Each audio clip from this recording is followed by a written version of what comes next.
Hello વિદ્યાર્થી મિત્રો, તો કેમ છો? મજામાં? તો આદર્શ ક્લાસીસમાં તમારું સ્વાગત છે। તો આ લેક્ચરમાં આપણે ધોરણ 10 વિષય ગણિત ચેપ્ટર નંબર 2 બહુપદીઓની વાત કરવાના છીએ। એટલે કે આજે એનો લેક્ચર નંબર 4 છે, જેમાં આપણે ઉદાહરણ 5ની વાત કરીશું। તો આ લેક્ચરમાં માત્ર આપણે ઉદાહરણ 5ની જ ગણતરી કરીશું, કોઈ પણ બીજા દાખલાની આપણે ગણતરી કરીશું નહીં। થોડો લેન્ધી દાખલો છે, ત્રિઘાત બહુપદી છે અને એમાં બે કોન્સેપ્ટ છે, તો આપણે માત્ર ઉદાહરણ 5ની ગણતરી કરીશું। અને તમારી બુકમાં ત્રિઘાત બહુપદીનો માત્ર એક જ દાખલો છે, બીજા કોઈ પણ સ્વાધ્યાય 2.2માં પણ ત્રિઘાત બહુપદીનો એક પણ દાખલો નથી। અને તમારી પરીક્ષામાં પણ ત્રિઘાત બહુપદીનો દાખલો પૂછાશે નહીં। જો પેપર બહુ હાર્ડ નીકળવું તો તમારી હેતુલક્ષી પ્રશ્નમાં ત્રિઘાત બહુપદીનો નાનો કોન્સેપ્ટ પૂછાઈ શકે છે। તો જે વિદ્યાર્થીને લેક્ચર જોવો જોઈ શકે છે અને જેને છોડવો એ છોડી શકે છે। તો ચાલો આપણે શરૂઆત કરીએ। તો આપણે ઉદાહરણ 5ની રકમમાં છીએ અને પછી આપણે તેનો ઉકેલ મેળવીએ। તો ઉદાહરણ 5 એમાં પણ કીધું છે કે ચકાસો કે 3 - 1 - 1/3 એ ત્રિઘાત બહુપદી px બરાબર 3x નો ઘન -5x નો વર્ગ -11x અને -3ના શૂન્યો છે। તો પહેલાં આપણે ચકાસણી કરવાની છે કે આ જે આ ત્રિઘાત બહુપદી છે એના શૂન્યો છે કે નહીં, અને તે પછી શૂન્યો અને સહગુણક વચ્ચેનો સંબંધ ચકાસો। એટલે કે આપણે શૂન્યનો સરવાળો, પછી બે શૂન્યના ગુણાકારનો સરવાળો અને શૂન્યનો ગુણાકાર, ત્રિઘાત બહુપદીમાં આપણે આ ત્રણ વસ્તુ શોધીશું। તો પહેલાં આપણે ચકાસણી કરીએ। તો અહીંયા આપણે ત્રિઘાત બહુપદીને લખીએ કે અહીંયા આપણને કઈ ત્રિઘાત બહુપદી આપેલી છે। તો અહીંયા આપણે લખીએ કે px બરાબર 3x નો ઘન -5x નો વર્ગ -11x અને -3। હવે આમાં જો આપણે શૂન્ય શું આપણે કીધું છે કે આ ત્રણના શૂન્ય છે કે નહીં ચકાસણી કરવાની છે। તો હવે એક્સની જગ્યાએ આપણે કિંમત મૂકીશું અને જે બહુપદી હોય એનો આપણે ફાઇનલ આન્સર શું આવવો જોઈએ? 0 આવવો જોઈએ। જ્યારે આપણે એક્સની જગ્યાએ કિંમત મૂકીએ ત્યારે આપણે પહેલાં શું કરતા હતા? બરાબરની આગળ 0 મૂકતા હતા અને આપણે એક્સની કિંમત શોધતા હતા। હવે આપણે એક્સની કિંમત મૂકવાની છે અને છેલ્લો આપણો આન્સર 0 આવવો જોઈએ, તો જ આપણે આ શૂન્યો છે। તો ચાલો આપણે કિંમત મૂકીએ। તો પહેલાં આપણે 3 કિંમત મૂકીશું। તો એક્સની જગ્યાએ આપણે 3 મૂકીશું, તો અહીંયા pxની જગ્યાએ p3 થશે। જ્યાં પણ x છે હવે આપણે 3ની કિંમત મૂકીશું। તો 3 અહીંયા xનો ઘન છે તો 3નો ઘન થશે, -5 અહીંયા 3નો વર્ગ થશે, -11 ગુણ્યા કૌંસમાં 3 થશે અને -3। તો હવે જો 3 ગુણ્યા 3નો ઘન કેટલો થાય? 3નો વર્ગ 9 થાય અને 3નો ઘન 27 થાય। તો અહીંયા ગુણ્યા 27, પછી -5 ગુણ્યા 3નો વર્ગ, તો એ 9 થશે, પછી -11 ગુણ્યા 3 કેટલા થશે? 33 થશે અને -3। તો હવે આ 27 ગુણ્યા 3 કેટલા થશે? જો તમે કરો 3 ગુણ્યા 3 9, 9 × 27 અને 27 તરી 81, તો અહીંયા 81 થશે। 81 - 5 × 9 = 45 -33 અને -3। તો જે માઇનસવાળા પદ છે એને આપણે સરળો કરી લઈએ અને પછી આપણે બાદબાકી કરી લઈશું ડાયરેક્ટ 81માંથી।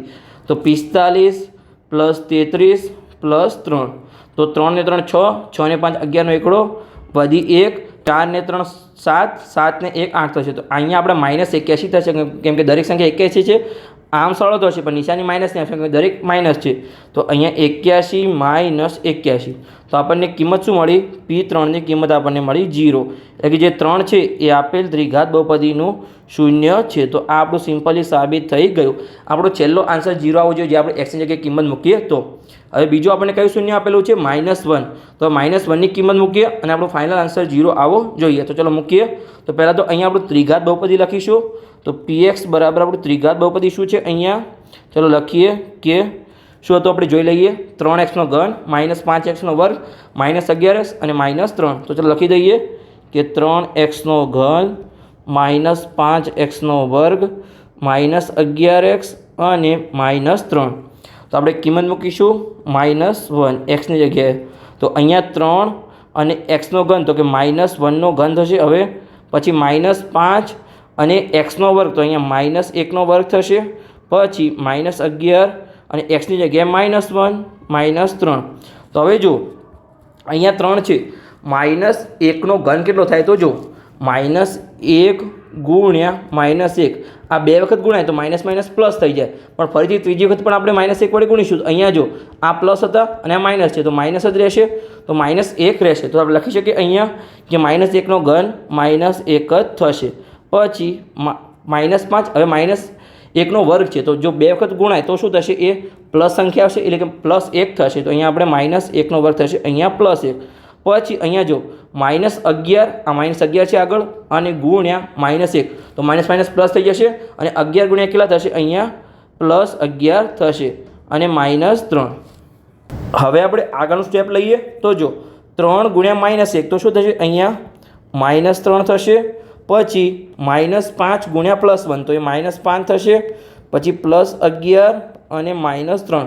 તો માઇનસવાળાને આપણે સરળ કરી લઈએ તો અહીંયા -3 -5 અને -3. તો -3 અને -5 કેટલા થશે? -8 અને -8માં આપણે -3 ઉમેરીશું તો -11 થશે.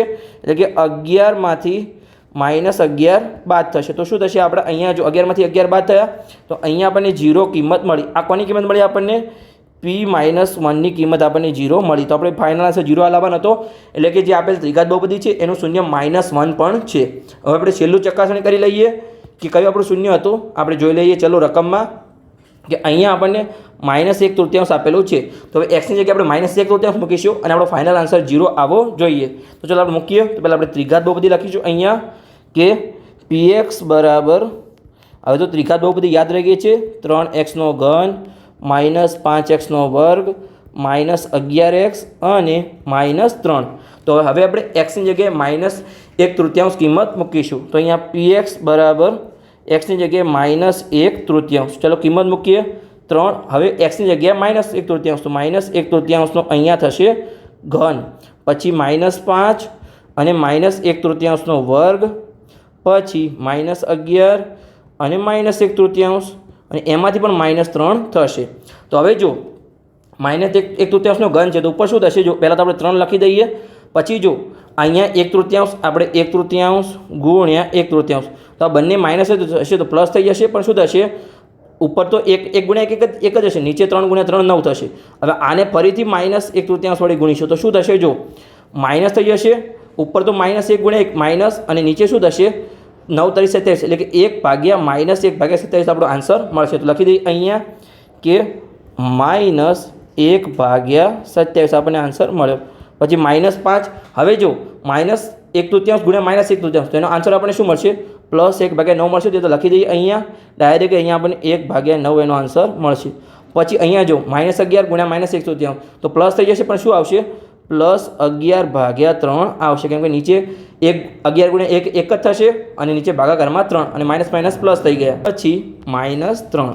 તો આગળની ગણતરી કરીએ તો હવે જો કંઈ ઉડે છે તો આપણે ઉડાડી લઈએ. તો અહીંયા જો અહીંયા આ 3 ગુણાકારમાં છે અને 27 ભાગાકારમાં છે તો 3 ઉડી જશે. તો અહીંયાથી 3 ઉડાડીશું તો 9 × 27 થાય. તો 3 ઉડી ગયા તો અહીંયા 9 વધ્યા. તો આપણું અહીંયા શું વધ્યું આપણે જોઈએ તો કે -1/9. પછી અહીંયા શું થશે? 5 ગુણાકારમાં આવશે તો શું થશે? -5/9. કેમ કે 5 ગુણ્યા 1 5 થશે અને માઇનસના માઇનસ. પછી +11/3 અને પછી -3. હવે જો -3 નીચે કંઈ નથી તો આપણે 1 મૂકી શકીએ તો અહીંયા 1. હવે આપણે શું લઈશું? લસા લઈશું. તો લસા કેવી રીતે લઈશું? અહીંયા જો 9 9 3 અને 1 નો લસા લઈએ તો કેવી રીતે લઈશું? જો 9 9 3 અને 1. સિમ્પલ લસા 9 જ આવશે પણ આપણે તમને અહીંયા શીખવાડું છું. તો આપણે 3 વડે લઈશું તો શું આવશે? અહીંયા 3 × 3 9 3 × 3 9 અને 3 × 1 3 અને અહીંયા તો કંઈ નથી તો 1 જ આવશે. પછી ફરીથી 3 વડે લઈશું તો 1 1 1 ને 1. તો આપણો લસા શું થયો? અહીંયા 9 થયો. તો નીચે આપણે 9 લાવવાના છે અને તમે ડાયરેક્ટ પણ તમને ખબર પડી જશે. તો આપણે નીચે 9 લાવવાના છે. તો અહીંયા જો પહેલાંમાં તો 9 છે તો શું થશે? અહીંયા -1/9. તો એમાં તો આપણે કંઈ ફેરફાર કરવાનો નથી. પછી આમાં પણ નીચે 9 છે તો -5/9 કંઈ આપણે ફેરફાર કરવાનો નથી. પણ અહીંયા જો શું છે? 11/3 છે. તો નીચે હવે 9 લાવવાના હોય તો નીચે 3 વડે ગુણવા પડે. પણ એકલા 3 વડે નીચે ગુણાયની ઉપર નીચે આપણે ગુણવું પડે તો આપણું સમીકરણ બેલેન્સ થાય. કેમ કે અહીંયા જો ઉપર 3 વડે ગુણીશું અને નીચે 3 વડે ગુણીશું તો સિમ્પલી આપણે 1 વડે ગુણ્યા કહેવાય. અને 1 વડે ગુણીએ તો ગુણાકારમાં કંઈ પણ ફેરફાર થાય નહીં. તમને સમજણ પડી ગઈ? તો નીચે આપણે 9 આવી જશે. પછી આગળનું સ્ટેપ આપણે લઈએ તો અહીંયા જો આપણે -3 છે. -3/1 તો નીચે 1 છે તો નીચે 9 લાવવા માટે આપણે શું કરીશું? નીચે 9 વડે ગુણવા પડે. પણ એકલા નીચે 9 વડે ગુણાય નહીં, ઉપર નીચે ગુણવું પડે. તો આપણે ઉપર નીચે ગુણીશું તો ઉપર પણ 9 વડે ગુણ્યા અને નીચે પણ 9 વડે ગુણ્યા. તો આપણે આગળનું સ્ટેપ લઈએ હવે ચાલો. તો અહીંયા શું આવશે કે -1/9 પછી -5/9 અહીંયા 11 × 3 થશે એટલે કે +33/9 થશે. 33/9 અને અહીંયા -9 × 27 એટલે કે -27/9 થશે. તો આપણે સ્ટેપ લઈ લઈએ. હવે શું કરીશું? આપણે આ જે 9 છે ને આપણે કોમન લઈ લઈશું નીચે. તો ઉપર શું થશે કે જો આપણે ઉપર પહેલાં તો પ્લસવાળી કિંમતને આગળ લાવીએ તો પ્લસ કોણ છે? 33 છે. 33ને આગળ લાવીએ. પછી -1 -5 અને -27 અને ભાગાકારમાં આપણે 9ને કોમન લઈએ તો હવે જો આ 33 પ્લસ છે, પછી આ માઇનસનો આપણે સરવાળો કરી લઈએ તો -27 માં -5 ઉમેરીશું -32 અને -1 ઉમેરીશું -33 તો છેલ્લે આપણે -33 થશે. તો -33 અને ભાગાકારમાં 9 તો 33માંથી 33 જશે તો કેટલા વચ્ચે 0 અને 0 ભાગ્યા 9 તો 0 ભાગ્યા 9 આપણને કેટલો આન્સર મળશે? 0 જ મળશે. તો આપણને જે ફાઇનલ આન્સર લાવવાનો હતો P -1/3 એનો આન્સર આપણને શું મળ્યો? 0 મળ્યો, જે આપણે લાવવાનો હતો. એટલે કે આપેલ જે ત્રિઘાત સમીકરણ છે એના ત્રણેય શૂન્યો જે આપણને રકમ આપેલા છે એ સાચા છે. તો આપણે અહીંયા લખી શકીએ કે શું લખી શકીએ? તો ચાલો આપણે લખી દઈએ ફાઇનલ આન્સર, કે આપણે રેડ પેનથી આન્સર લખી દઈએ અહીંયા કે આથી કહી શકાય કે 3 પછી -1 પછી -1/3 એ આપેલ સમીકરણના શૂન્યો છે. આપેલ સમીકરણ એટલે આપણે અહીંયા કૌંસમાં લખી દઈએ કયું સમીકરણ હતું?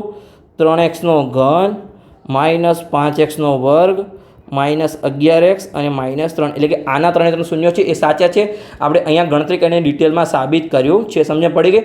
હવે આગળ આપણે શું કીધું છે કે આ શૂન્યો સાબિત થઈ ગયા, ચકાસણી થઈ ગઈ, આપણે શૂન્યો તો સાબિત કરી દીધા કે આ દ્વિઘાત બહુપદીના શૂન્યો છે. હા, તો કે આગળ આપણે શું કીધું છે કે તે પછી શૂન્યો અને સહગુણક વચ્ચેનો સંબંધ ચકાસો. તો ચાલો આપણે સંબંધ ચકાસીએ શૂન્યો અને સહગુણક વચ્ચેનો.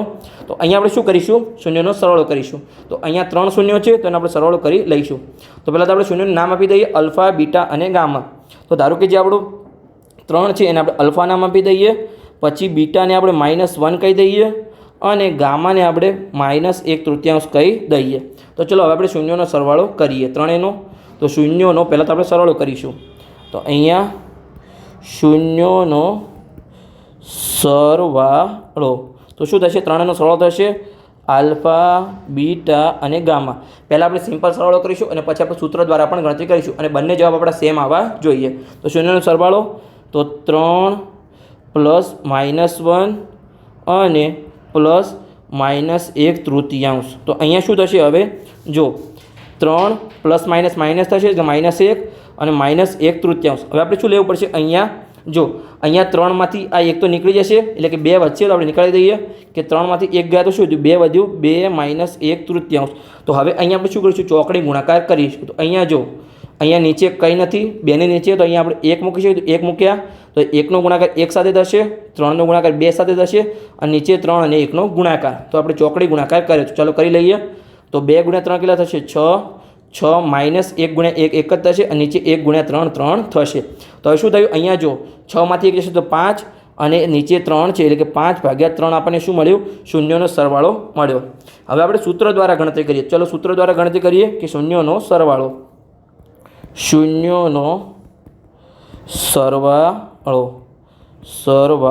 એટલે કે અલ્ફા + બીટા + ગામા. તો એનું સૂત્ર શું છે ત્રિઘાત બહુપદી માટેનું? -b/a. તો અહીંયા જો આપણે બીની કિંમત મૂકવી પડશે. પહેલાં આપણે અહીંયા સમીકરણમાં જોઈ લઈએ. આ આપણું સમીકરણ હતું. સૌપ્રથમ જો આ રહ્યું આપણું સમીકરણ. તો અહીંયા જ આપણે લખી દઈએ કે જો એની કિંમત શું મળશે? અહીંયા આપણને 3 મળશે, પછી બીની કિંમત -5 મળશે, સીની કિંમત -11 મળશે અને ડીની કિંમત -3 મળશે. તો -b/a એટલે કે અહીંયા બીની કિંમત શું છે? -5 છે અને ભાગાકારમાં a એટલે કે 3. તો કે અહીંયા પહેલાં તો આપણે કિંમત મૂકીએ. તો કે અહીંયા જો પહેલાં તો માઇનસનું માઇનસ આવશે, પછી બીની કિંમત પણ -5 છે એટલે કે -5 અને ભાગાકારમાં 3. હવે માઇનસ પ્લસ થઈ જશે તો +5/3. તો તમે જો આપણે શૂન્યનો સરળ કર્યો તો પણ આપણને 5/3 આન્સર મળ્યો અને આપણે સૂત્ર દ્વારા કર્યું તો પણ આપણને અહીંયા 5/3 આન્સર મળ્યો. એટલે કે આપણી ગણતરી અહીંયા સાચી છે. હવે આપણે શું કરીશું? 2 શૂન્યના ગુણાકારનો સરવાળો કરીશું. તો ચલો કરીએ. અહીંયા ત્રિઘાત બહુપદી માટે કે 2 શૂન્યોના ગુણાકારનો સરવાળો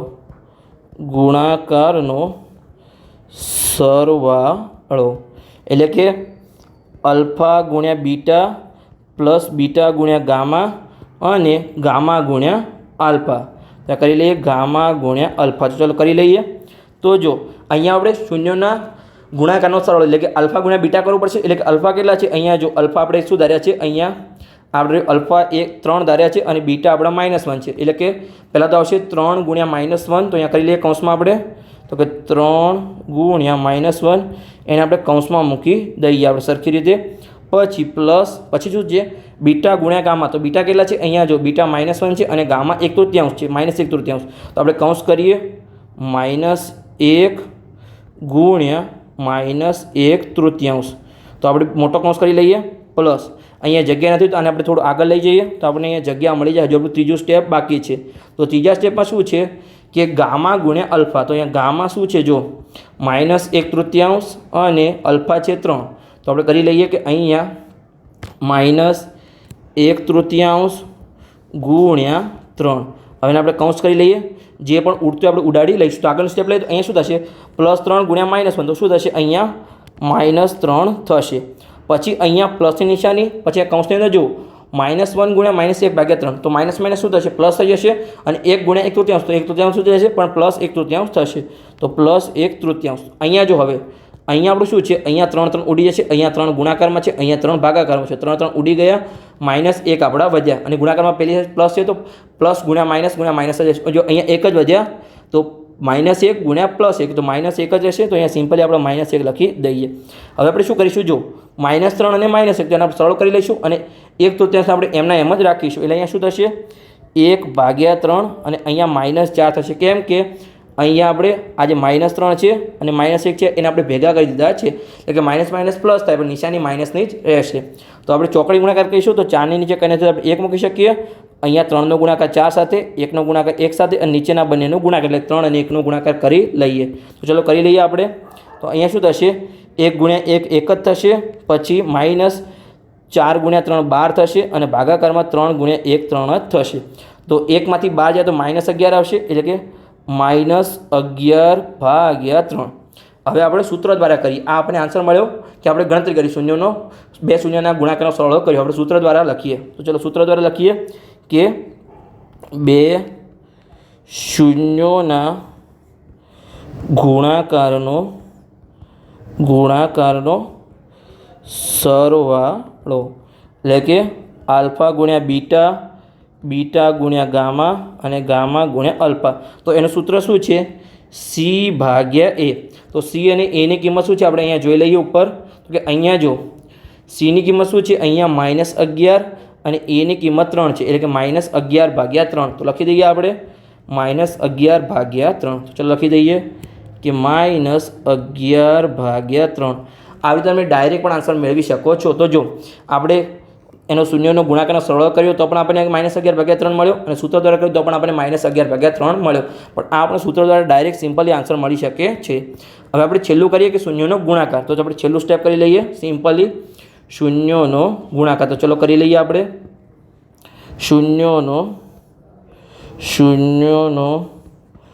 ગુણાકાર એટલે કે અલ્ફા ગુણ્યા બીટા ગુણ્યા ગામા. એટલે કે અલ્ફા કેટલા છે +3 છે, ગુણાકારમાં બીટા -1 છે અને ગામા છે એ -1/3 છે. તો અહીંયા શું થશે તમે જોઈ શકો છો. જો અહીંયા 3 ઉપર ગુણાકારમાં છે નીચે ભાગાકારમાં છે તો 3 ઉડી ગયા. પછી અહીંયા શું છે -1 ગુણ્યા -1 તો +1 થશે. તો ફાઇનલ આન્સર આપણને મળ્યો અહીંયા +1. હવે આપણે શું કરીશું સૂત્ર દ્વારા મેળવીએ. ચલો સૂત્ર દ્વારા આપણે ફાઇનલ આન્સર મેળવીએ કે શૂન્યનો ગુણાકાર. શૂન્યનો ગુણાકાર શું થશે અલ્ફા ગુણ્યા બીટા ગુણ્યા ગામા. તો એનું સૂત્ર શું છે -D/A. તો અહીંયા જો D અને Aની કિંમત આપણે મૂકી દઈએ તો -D/A છે. તો Dની કિંમત શું છે -3 છે અને Aની કિંમત +3 છે. તો આપણે મૂકી દઈએ.